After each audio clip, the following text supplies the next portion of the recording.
Bonjour à tous et bienvenue sur cette nouvelle chaîne. Dans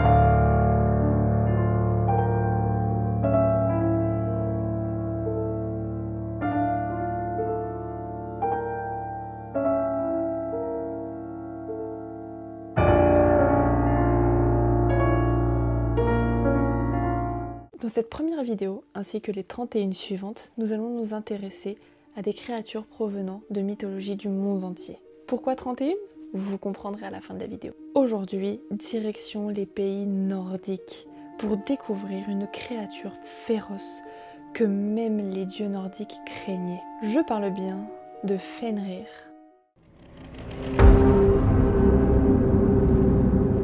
Fenrir était un loup immense, au pelage sombre et aux yeux de braise. Il était tellement grand qu'on disait que sa mâchoire supérieure touchait les cieux et que sa mâchoire inférieure touchait la terre. Fils de Loki et de la géante Angrboda, il faisait également partie de la fratrie de Jormungand, le serpent géant, et de Hel, la déesse des enfers. Le premier récit où l'on peut retrouver cette bête féroce est l'Edda, livre dans lequel on peut retrouver des poèmes et des mythes nordiques écrits par le célèbre historien Snorri. Maintenant que vous savez d'où provient Fenrir, passons à ses histoires.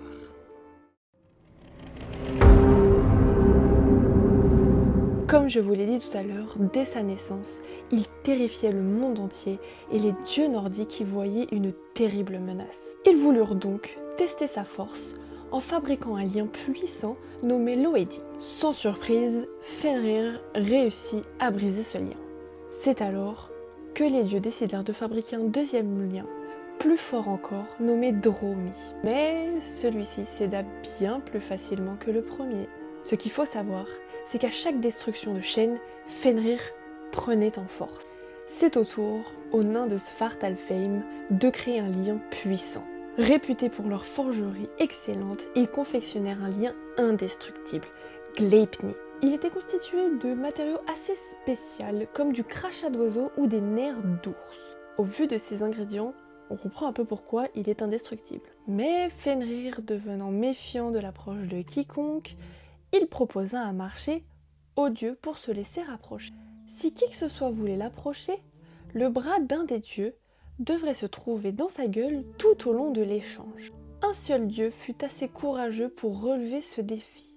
Ce dieu, c'est Tyr. Tyr alla donc faire diversion le temps que d'autres puissent enchaîner Fenrir, mais il n'a pas fallu longtemps pour celui-ci pour découvrir la supercherie.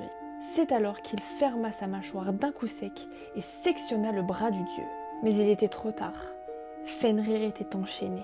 Pour bien plus de sécurité, l'épée de Tyr fut laissée transpercer dans la mâchoire de la bête féroce. Fou de rage, Fenrir assura qu'il se vengerait. Lorsque la lune et le soleil disparaîtront, les chaînes céderont et plus rien ne pourrait arrêter sa colère. En effet, au Ragnarok, causé en partie par les fils de Fenrir, comme par hasard, Skoll et Ati, ils chasseront Sol et Mani, les conducteurs des chars du soleil et de la lune. Les liens se briseront, délivrant Fenrir, et une immense bataille éclatera.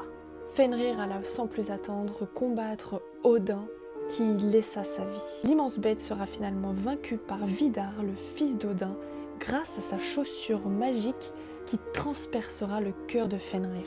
C'est comme ça que se termine l'histoire de Fenrir. Dans notre culture populaire, on peut retrouver l'image de Fenrir représentée dans plusieurs films ou même séries. Je pense notamment au film Thor Ragnarok sorti en 2017. Oui, il fait une brève apparition. Ou encore dans la série Senseiya où Fenrir est représenté par le personnage Fenrir d'Arioto. Je crois même, si je ne dis pas de bêtises, qu'il fait aussi une apparition dans Game of Thrones. Je ne suis pas sûre de ce que j'avance parce que je n'ai pas vu cette série. Oui, j'ai pas vu Game of Thrones. Oh. Ça me donnera peut-être envie de la regarder. Il est maintenant temps de savoir pourquoi 31 créatures. En effet, j'ai lancé sur mon compte Instagram un sorte de Inktober à ma sauce. Comme j'étais un petit peu lassée des thèmes qu'il y avait par jour au Inktober, je me suis dit pourquoi pas faire ma propre liste. Alors je me suis décidée de faire une liste sur les créatures mythologiques. Donc je vous laisse aller voir ceci sur mon Instagram évidemment me suivre et même pourquoi pas participer à ma liste, ça peut être cool. Et donc de ce fait, pour chaque créature que je peindrai, il y aura une vidéo associée sur cette chaîne.